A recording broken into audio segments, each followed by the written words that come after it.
It is the SMT Media Network back with another video for you guys here. We're talking hoops, the association. Lakers beat the Warriors by a final score of 118 to 108. It really wasn't even that close, to be honest with you guys. Watching the game, it wasn't really that great. If I, could kind of give you the takeaway, I thought the Lakers executed pretty well. They pretty much got whatever they wanted. The Warriors defense is just absolutely garbage. And, that's what I took away from this game. Anyways, let's take a look at what happened. Let's look at all the kind of the major components of the game that led to the outcome. Let's talk Steph. Let's talk LeBron, AD, and the major players from the game. All right, so a final score of 118 to 108. The Warriors really were never within striking distance of, competing for a win tonight.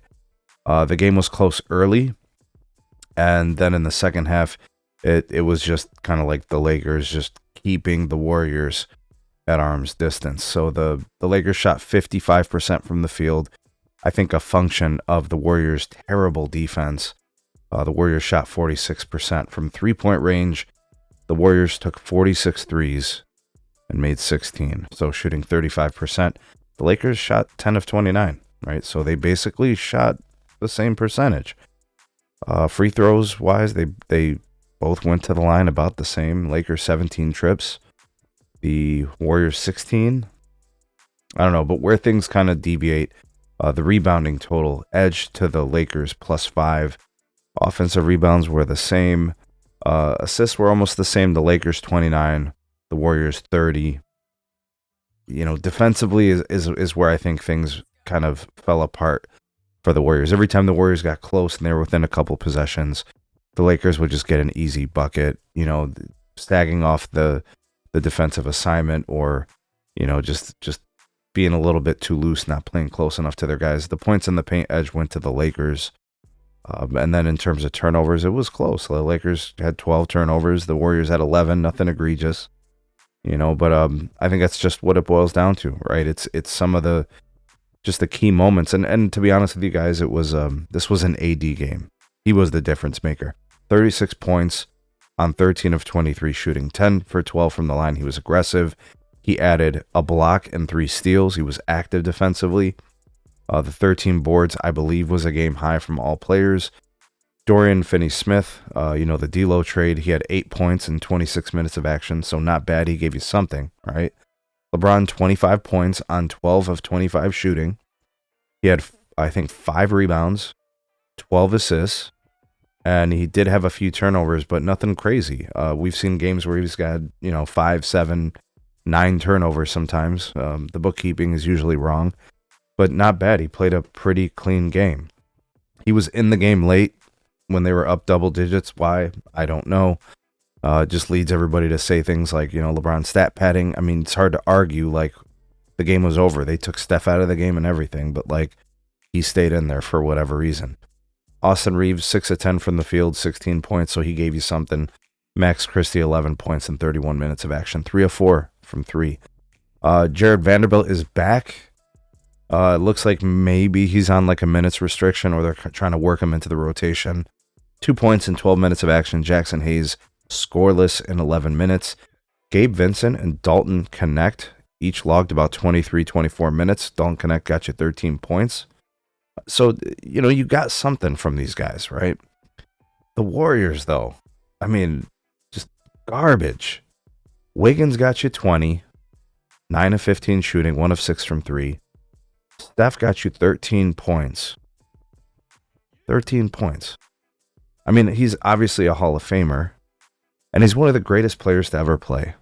He's one of the most impactful players to ever play the game. He is, I think, in most people's books, the best three-point shooter ever. But guys, this season, he has not been great. No, he's had some awful games. He was scoreless in the second half, and he played a lot of minutes. Steph played. He had 32 minutes in this game. 4 of 17 field goal, 2 of 9 from 3. He had 9 assists, so he was dishing a little bit. Just not a good outing. Buddy Hield, 21 minutes, 10 points. Gary Payton Jr., 12 points, 15 minutes. So he did pretty good. He was 2 of 3 from 3. Buddy Hield was 2 of 8 from 3, I believe. Looney, 10 scoreless minutes. Santos played about 20 minutes, got you 4 points. They did play their bench quite a bit. They've got a longer rotation. Brandon Pazimski got you 17. Schroeder got you 10 and 20 plus minutes. Without Draymond, their defense is just awful. I'm not a big Draymond fan, but I mean, I can acknowledge that he's a good defender. And clearly, without Draymond Green, they're just awful. I mean, they weren't great with Draymond, as a team.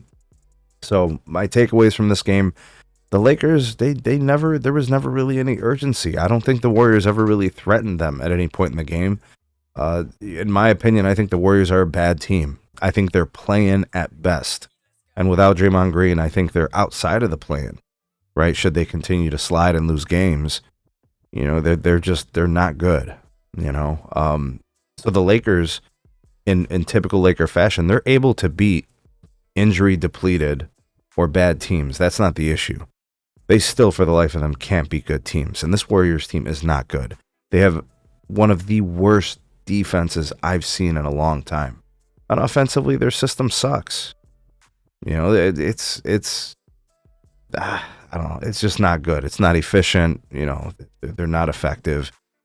You're scoring 108 points on the Lakers. I mean, there's teams putting up 140 against the Lakers. And you let the Lakers put up 118 on you. Most of the time, the Lakers can't even score 100. So that goes to show you how bad the Warriors are. So good for the Lakers. They get a win. I think if I'm looking at the Lakers currently and where they stand, they're 25 and 18. Like I said in previous videos, I think as long as they continue to play these trash teams, they can win games. Next up is the Hornets. The Lakers can win that game. The Lakers can beat the Sixers. There's no Embiid. And then they got the Warriors. The Wizards, which they're like the worst team I've seen in the last 30 years of watching hoops. I can't think of a worse team than the Wizards. Maybe there was one or two other awful teams like that, but that team is just awful, really bad. The Knicks can beat the Lakers. That game is on Saturday. The Clippers can beat the Lakers. They probably own the Lakers, actually. But yeah, there's a version of this where the Lakers can rip off some games. The Lakers now moved to 24 and 18. They've won a few games in a row here. If they rip off a couple more, they maybe extend that winning streak to 4 or 5 games. But I do think the Clippers will beat them, in my humble opinion. But man, Steph played like trash. The Warriors' defense is absolutely horrendous. But I do think that the Lakers, they're not good. The Warriors are just that bad, in my opinion, right? Especially without Draymond. They don't have any resistance defensively. Anyways, if you guys watched, let me know what you thought of the game. I thought LeBron played decent. AD was fantastic. Curry was awful. The Warriors are trash. That's kind of what I took away from the game. What about you? If you watched it, let me know your thoughts and opinions on it. And if you've been watching the Lakers, watching the Warriors, is this on brand for these guys? Do you think that something else underlying is going on with either of these teams? Let me know. Drop me a line in the comment section. Go ahead and subscribe if this is your first time here catching any of our videos. And turn on the notifications so you know when we drop new videos. We'll see you guys on the next one.